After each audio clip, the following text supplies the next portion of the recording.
Bright learners.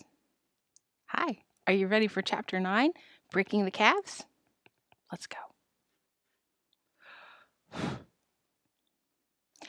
Alonzo had been so busy filling the ice house that he had no time to give the calves another lesson. So on Monday morning he said, "Father, I can't go to school today, can I? If I don't work those calves, they will forget how to act." Father tugged his beard and twinkled his eyes. "Seems as though a boy might forget his lessons, too," he said. Alonzo had not thought of that. He thought a minute and said, "Well, I have had more lessons than the calves, and besides, they are younger than I be." Father looked solemn, but his beard had a smile under it, and Mother exclaimed, "Oh, let the boy stay home if he wants. It won't hurt him for once in a way, and he's right. The calves do need breaking."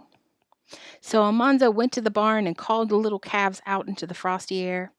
He fitted the little yoke over their necks, and he held up the bows and put the bow pins in, and tied a rope around Star's small nubs of horns. He did this all by himself. All that morning he backed, little by little, around the barnyard, shouting, "Giddy up!" And then, whoa! Star and Bright came eagerly when he yelled, "Get up!" And they stopped when he said, "Whoa!" And they licked up the pieces of carrot from his woolly mittens. Now and then he ate a piece of raw carrot himself. The outside part is best. It comes off in a thick, solid ring, and it is sweet. The inside part is juicier and clear like yellow ice, but it has a thin, sharp taste. At noon, Father said the calves had been worked enough for one day, and that afternoon he would show Almanzo how to make a whip. They went into the woods, and Father cut some moosewood boughs.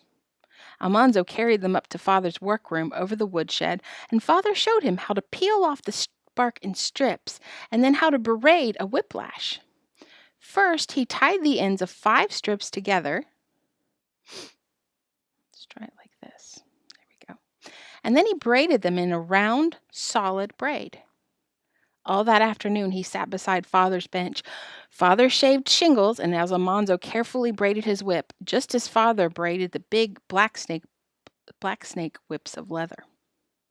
While he turned and twisted the strips, the thin outer bark fell off in flakes, leaving the soft white inside bark. The whip would have been white, except that Almanzo's hands left a few smudges. He could not finish it before chore time, and the next day he had to go to school, but he braided his whip every evening by the heater till the lash was 5 feet long. Then Father lent him his jackknife, and Almanzo whittled a wooden handle and bound the lash to it with strips of moosewood bark. The whip was done. It would be a perfectly good whip until it dried brittle in the hot summer. Almanzo could crack it almost as loudly as Father cracked a blacksnake whip. And he did not finish it a minute too soon, for already he needed to give the calves their next lesson. Now he had to teach them to turn to the left when he shouted haw, and to turn to the right when he shouted gee. As soon as the whip was ready, he began. Every Saturday morning he spent in the barnyard teaching Star and Bright. He never whipped them, he only cracked the whip. He knew you could never teach an animal anything if you struck it, or even shouted at it angrily. He must always be gentle and quiet and patient, even when they made mistakes. Star and Bright must like him and trust him and know he would never hurt them, for if they were once afraid of him, they would never be good, willing, hard-working oxen. Now they always obeyed him when he shouted, "Get up!" and "Whoa!" So he did not stand in front of them any longer. He stood at Star's left side. Star was next to him, so Star was the nigh ox. I'll show you.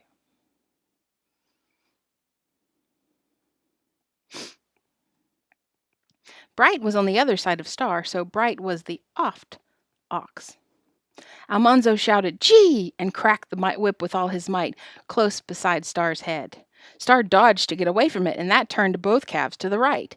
Then Almanzo said, "Get up," and let them walk a little way, quietly. Then he made the whiplash curl in the air and crack loudly on the other side of Bright, and with the crack he yelled, "Haw!" Bright swerved away from the whip, and that turned both calves to the left. Sometimes they jumped and started to run. Then Almanzo said, "Whoa," in a deep, solemn voice like Father's. And if they didn't stop, he ran after them and headed them off. When that happened, he had to make them practice "Get up" and "Whoa" again for a long time. He had to be very patient. One very cold Saturday morning, when the calves were feeling frisky, they ran away the first time he cracked the whip. They kicked up their heels and ran bawling around the barnyard, and when he tried to stop them, they ran right over him, tumbling him in the snow. They kept right on running because they liked to run. He could hardly do anything with them that morning, and he was so mad that he shook all over and tears ran down his cheeks. He wanted to yell at those mean calves and kick them and hit them over the head with the butt of his whip, but he didn't. He put up the whip, and he tied the rope again to Star's horns, and he made them go twice around the barnyard, starting when he said giddy up and stopping when he said whoa.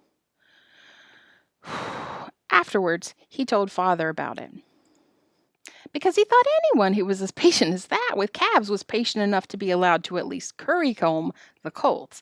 But Father didn't seem to think of that. All he said was, "That's right, son. Slow and patient does it. Keep on that way, and you'll have a good yoke of oxen yet." The very next Saturday, Star and Bright obeyed him perfectly. He did not need to crack the whip because they obeyed his shout. But he cracked it anyway. He liked to. That Saturday, the French boys, Pierre and Louis, came to see Almanzo. Pierre's father was Lazy John, and Louis's father was French Joe. They lived with many brothers and sisters in the little house in the woods and went fishing and hunting and berrying. They never had to go to school, but often they came to work or play with Almanzo. They watched while Almanzo showed off his calves in the barnyard. Star and Bright were behaving so well that Almanzo had a splendid idea. He brought out his beautiful birthday hand sled, and with an auger he bored a hole through the crosspiece between the runners in front. Then he took one of Father's chains and a linchpin from Father's big bobsled, and he hitched up the calves. There was a little iron ring underneath the yoke in the middle, just like the rings in big yokes. Almanzo stuck the handle of his sled through this ring as far as the handle's little crosspiece. Then he fastened one end of the chain to the ring, and the other end he wound around the linchpin in the hole in the crossbar and fastened it. When Star and Bright pulled, they would pull the sled by the chain. When they stopped, the sled's stiff handle would stop the sled. "Now, Louis, you get on the sled," Almanzo said. "No, I'm biggest," Pierre said, pushing Louis back. "I get first ride." "You better not," said Almanzo. "When the calves feel the heft, they're liable to run away. Let Louis go first because he's lighter." "No, I don't want to," Louis said. "I guess you better," Almanzo told him. "No," said Louis. "Be you scared?" asked Almanzo. "Yes, he's scared," Pierre said. "I am not scared," Louis said. "I just don't want to." "He's scared," Pierre sneered. "Yeah, he's scared," Almanzo said. Louis said he was not either scared. "You are too scared," Almanzo said, and Pierre said, "They said he was a fraidy cat. They said he was a baby." Pierre told him to go sit back to his mama. So finally Louis carefully sat on the sled. Almanzo cracked his whip and shouted, "Get up!" Star and Bright started and stopped. They tried to turn around to see what was behind them, but Almanzo sternly said, "Get up!" again, and this time they started and kept on going. Almanzo walked beside them, cracking his whip and shouting, "Gee!" and he drove them clear around the barnyard. Pierre ran after the sled and got on too, and still the calves behaved perfectly, so Almanzo opened the barnyard gate. Pierre and Louis quickly got off the sled, and Pierre said, "Don't run away." Almanzo said, "I guess I know how to handle my own calves." He went back to his place beside Star. He cracked his whip and shouted, "Get up!" And he drove Star and Bright straight out of the safe barnyard into the big, wide, glittering world outside.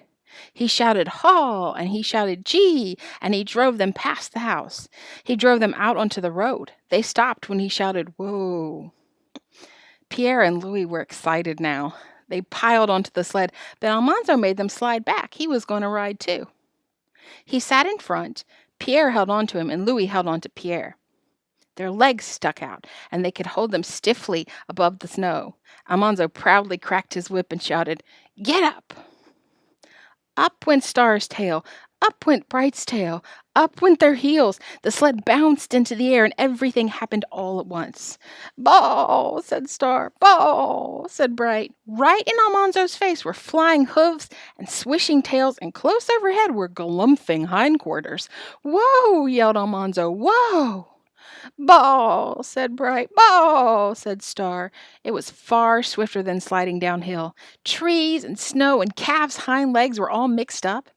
Every time the sled came down, Almanzo's teeth crashed together. Bright was running faster than Star. They were going off the road. The sled was turning over. Almanzo yelled, "Haw! Haw!" He went headlong into deep snow, yelling, "Haw!" His open mouth was full of snow. He spit it out and wallowed, scrambling up. Everything was still. The road was empty.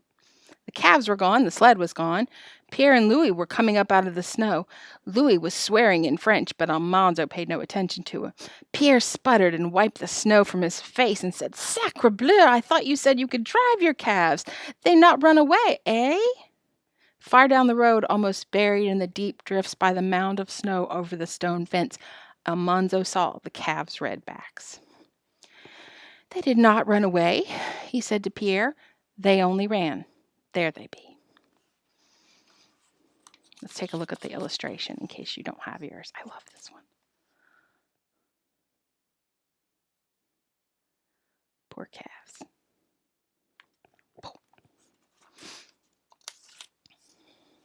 He went down to look at them.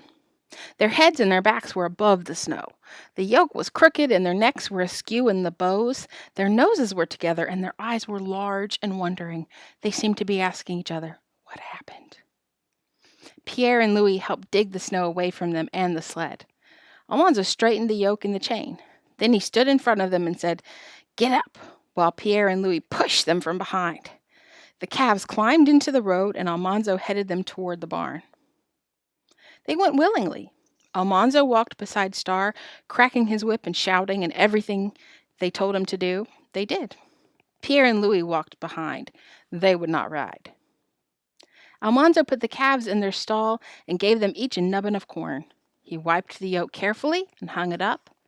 He put the whip on its nail, and he wiped the chain and the linch pin and put them where Father had left them.